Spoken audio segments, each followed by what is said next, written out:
So we've been tracking Pakistan pretty carefully on this channel since the very first days of the war. And I want to step back today and ask some questions that I think are not being asked, at least not all in the same place at the same time. They're not all, no one's connecting the dots. But when you line up the stories I'm going to show you one after the other, a pretty clear picture emerges. And the picture is this. It is that Pakistan has been the lifeline actively saving the Iranian regime from collapse. Pakistan, they've been facilitating the one strategy that Tehran has been executing from day one, delaying, buying time, surviving, and it's been doing this, I believe, in coordination with China. So what I'm going to do in this video is I'm going to ask 5 questions about Pakistan's recent behavior. 5 questions. Here we go. Question number 1. Why did Pakistan open a land corridor to Iran without telling the United States? Why'd they do that? Take a look at this news item.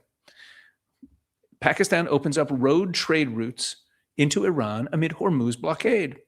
With shipping disrupted by U.S.-Iran tensions, Islamabad activates overland corridor to move stranded cargo into Iran. And this is the port in Karachi with all the cargo. Pakistan has opened 6 overland transit routes for goods destined for Iran, formalizing a road corridor through its territory as thousands of containers remain stranded at Karachi port because of the United States blockade of Iranian ports and ships trying to pass through the Strait of Hormuz. The Ministry of Commerce issued the Transit of Goods Through Territory of Pakistan order on April 25th. That's a couple weeks into the blockade, bringing it into immediate effect. The order allows goods originating from third countries to be transported through Pakistan and delivered to Iran by road. And this corresponded with Iranian Foreign Minister Abbas Araghchi's visit to Pakistan to meet with the Prime Minister and the Army Chief. Check that out. Look at that. Now, did President Trump know about it? Because look at this story right here. Well, actually, before we get to that, let's just sum up what we just saw. Let's set the table. What we just saw is that while the United States is in the Strait of Hormuz, blockading Iranian ports, trying to strangle the Iranian regime as quickly as possible to bring it to its knees so that we can end this thing and they capitulate to the United States demands as quickly as possible. Meanwhile, and the U.S. is interdicting ships, right? American soldiers have died. And Pakistan, simultaneously presenting itself as America's trusted messenger to Tehran, opens 6 overland land corridors to bring cargo into Iran to bypass the blockade. Now look at this item here. This is from The National, which is also an Arab news outlet. Pakistan takes calculated risk by opening overland routes for shipments to Iran. It's the same story, but that was Al Jazeera from Qatar. They're not going to be as harsh on the Iranians or the Pakistanis. This is the United Arab Emirates media. Islamabad's move provides a workaround to Hormuz blockade and benefits key allies and its own economy, but risks angering the U.S. And look what it says down here about it. It is unclear, however, whether Pakistan's army, which is leading Islamabad's mediation efforts between the U.S. and Iran, may have discussed the land bridge with Washington privately. It's unclear if they've discussed it with Washington. A spokesman for the Pakistani military, contacted by The National, said the military does not comment on trade policy. On Friday, U.S. President Donald Trump was asked whether he was aware of the land routes across Pakistan. He said, "I know everything about it," but did not divulge whether Pakistan had consulted Washington. Look at that. Look at that. Let's sum this up. Let's make sense of it, okay? Here's what we saw. He knows everything about it, but he won't say whether they consulted him. That's a non-answer. That's what we call a non-answer. A non-answer from the President of the United States about whether an allied country told him it was about to open a supply corridor to his enemy. This should alarm every single person watching this. So my first question about Pakistan is, why are they opening trade routes to bypass the blockade and basically mean that it throws a lifeline to the Iranian regime? It means the blockade's not going to work as effectively or at all. Question 2 about Pakistan. Who's checking what's in those containers? I want to ask, and I want to be very transparent here. I want to ask something no one else in the media is asking, because I'm raising a suspicion here, not a confirmed fact, but it's a suspicion rooted in what we know about the region and about Pakistan and these relationships between Pakistan and Iran. Those 6 land corridors, officially they're for commercial goods, right? Food, medicine, consumer products, third country cargo that got stuck at Karachi when the blockade began, groceries. But who's verifying what's in those containers? Pakistan's army, maybe them. That's the same army that's running the mediation, the same army whose chief has what Ynet, a major news outlet out of Israel, describes as close personal ties to Iran's Revolutionary Guard Corps, the IRGC. The Pakistani army controls the customs apparatus, and the army controls those corridors. So I want to ask very plainly, is it possible? Is it just possible that weapons and military components are moving through that corridor into Iran? It's not like the Americans are policing it. I don't know. No one's reporting that it's happening, but I also don't know that anyone is seriously checking and giving everything else that Pakistan has done in this war, which brings me to question 3. I think the question needs to be asked. What's in those containers? All right, question number 3. Why was Pakistan sheltering Iranian military aircraft during the war? Why were they doing that? This is a new CBS report, which, as you see here, this is as it was quoted. The CBS report here quoted in Ynet. Pakistan quietly allowed Iranian military aircraft to park on its airfields during Iran's war with the United States, even as Islamabad publicly positioned itself as a mediator between the two sides, U.S. officials told CBS News. The move may have helped shield some of Tehran's remaining military and aviation assets from possible American airstrikes, according to U.S. officials familiar with the matter, who spoke on condition of anonymity because they were discussing national security issues. Check that out. They also sent aircraft to Afghanistan. Fine. The U.S. officials said that days after President Donald Trump announced a ceasefire with Iran in early April, Tehran sent multiple aircraft to Pakistan Air Force Base Nur Khan. Among the aircraft was an Iranian Air Force RC-130, a reconnaissance and intelligence gathering version of the Lockheed C-130 Hercules tactical transport aircraft, according to the officials. They were not there to get humanitarian aid. These are military. This is military equipment. Okay, so what are we seeing here? What are we seeing here? Let this sink in. While Pakistan's prime minister is on the phone with Trump, while Pakistan's foreign minister is shuttling proposals, while Pakistan is collecting diplomatic prestige, right, an international mediator, the trusted go-between. Meanwhile, Iranian military aircraft are sitting on Pakistani runways, protected from American strikes. This is not mediation. This is not neutrality. They're helping Iran. Pakistan's foreign ministry said the planes arrived during the ceasefire for diplomatic logistics. Okay, but this is diplomatic logistics. You need C-130s.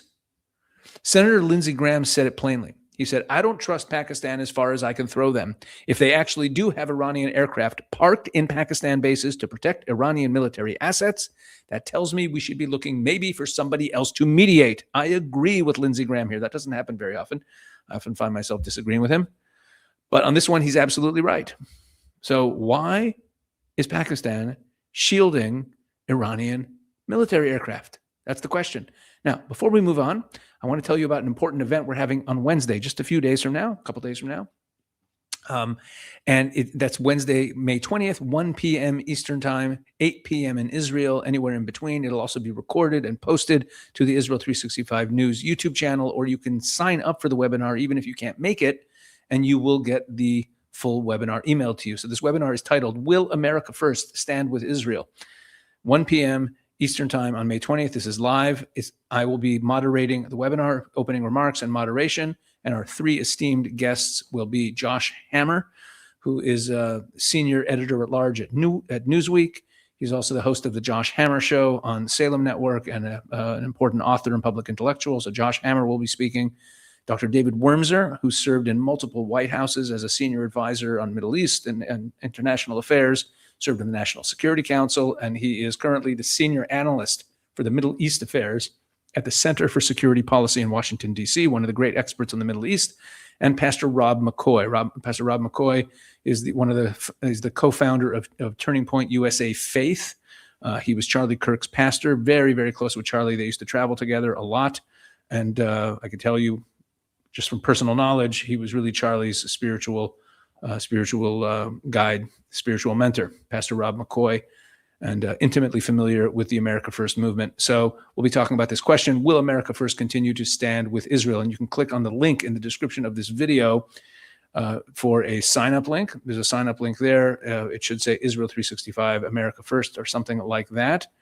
Or you can click this QR code here. This QR code will take you to a sign-up page. So go ahead and click that QR code. You can pause the video right now and click that QR code to sign up for the webinar. There's no cost involved. Just sign up for the webinar, free of charge, live webinar, fantastic speakers, Josh Hammer, Dr. David Wormser, and Pastor Rob McCoy. That's Wednesday, 1 p.m. Eastern time. So yeah, there you have it. So let's get back to the topic of Pakistan. My fourth question for Pakistan is, why is China publicly telling Pakistan to step it up? Pakistan faces pressure over mediator role in the Iran war. Well, with Pakistan stepping in the middle of a major geopolitical conflict, Islamabad is forced to balance between Washington, Tehran, Beijing, and key Gulf allies. A recent U.S. media report places it under even more scrutiny, and that's the U.S. media report about the Iranian airplanes that they were shielding. And if we jump down here, and it says that, they denied the report, et cetera, but look what it says down here. U.S. Senator Lindsey Graham, an outspoken supporter of the U.S. war in Iran, publicly criticized Pakistan following the CBS report. His remarks reflect broader concerns among some U.S. policymakers who fear Pakistan may be appearing too accommodating towards Tehran while seeking to preserve strategic ties with Washington. Now, here's the key. At the same time, U.S. rival China has openly encouraged Pakistan to expand its diplomatic role.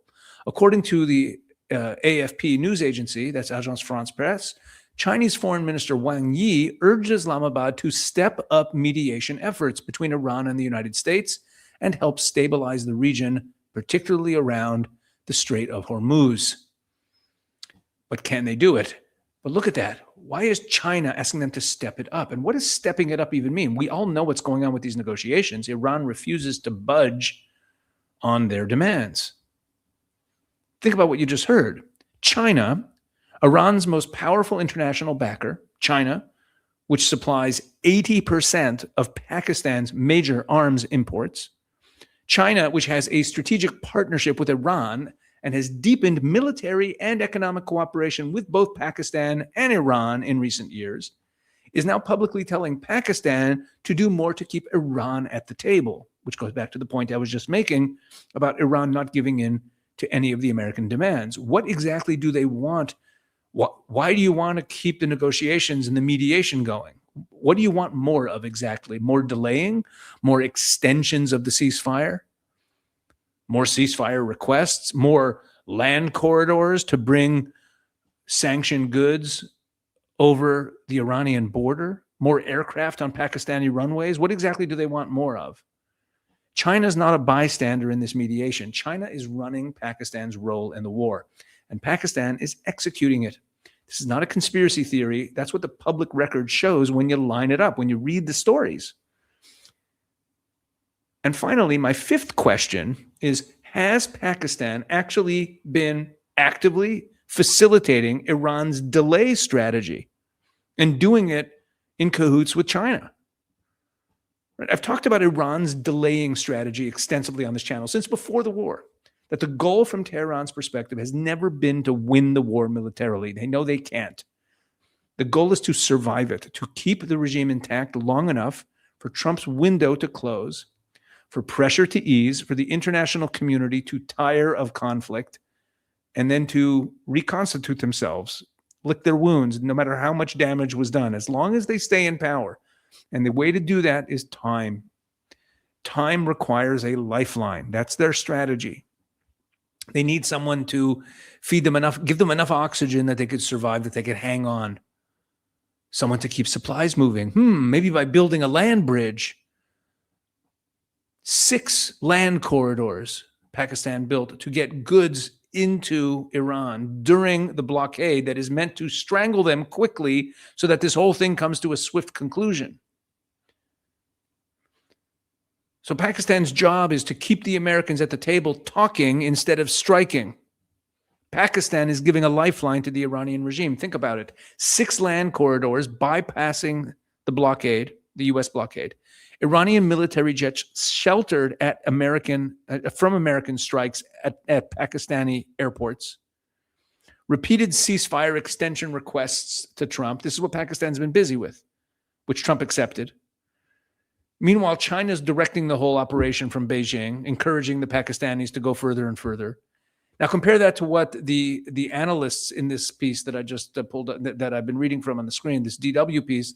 Compare that to what the analysts said about the credibility problem that Pakistan now faces. Check it out near the beginning of the piece here. Pakistan risks growing criticism if its efforts to revive U.S.-Iran talks fail, especially after publicly taking a leadership mediation role. That's from Michael Kugelman, a senior fellow for South Asia at the Washington-based Atlantic Council. Quote, with talks stalled, Pakistan's options are limited because a mediator cannot force 2 deeply distrustful sides to negotiate. So they risk a lot of criticism if their efforts fail. That's what it says here. But here's what that misses. The talks stalling is not a failure of Pakistan's mission. The talks stalling is the mission. Every week of stalled negotiations is a week the Iranian regime survives. Every ceasefire extension is another week. Every corridor is another week or another, right? Every container of goods that gets in there prolongs this. Pakistan has not failed as a mediator. Pakistan has succeeded at exactly what it wants to do. It's just a different job than what it claimed to be doing. So where does that leave us? Where does it leave us? Where does this leave us? The United States is fighting this war against Iran. It spent billions of dollars. It's lost American lives. It's committed enormous military resources to the effort. And throughout the entire period, a country that calls itself America's partner has been running interference for the other side, sheltering their planes, opening their supply lines, buying them time, and doing all of it in conjunction with Beijing, America's chief rival. So that's what I believe the record shows. Not all of it is proven. Some of it's my analysis. But I think that the questions are real. I think they deserve answers. Now, if you found this useful, please share it, please. And I'm going to put the QR code back on the screen for the webinar on Wednesday. America First and Israel. Will America First remain, stay pro-Israel? And with Josh Hammer, Dr. David Wormser, and Pastor Rob McCoy. It's going to be an amazing webinar. Please join us for that. And if you found this video useful, please share it, because these are not questions that you're going to hear on CNN. You're not going to get this kind of analysis anywhere. So please continue to share and tell people about what we're doing on this channel. And thank you so much for watching and for helping grow the channel and for spreading the word. God bless.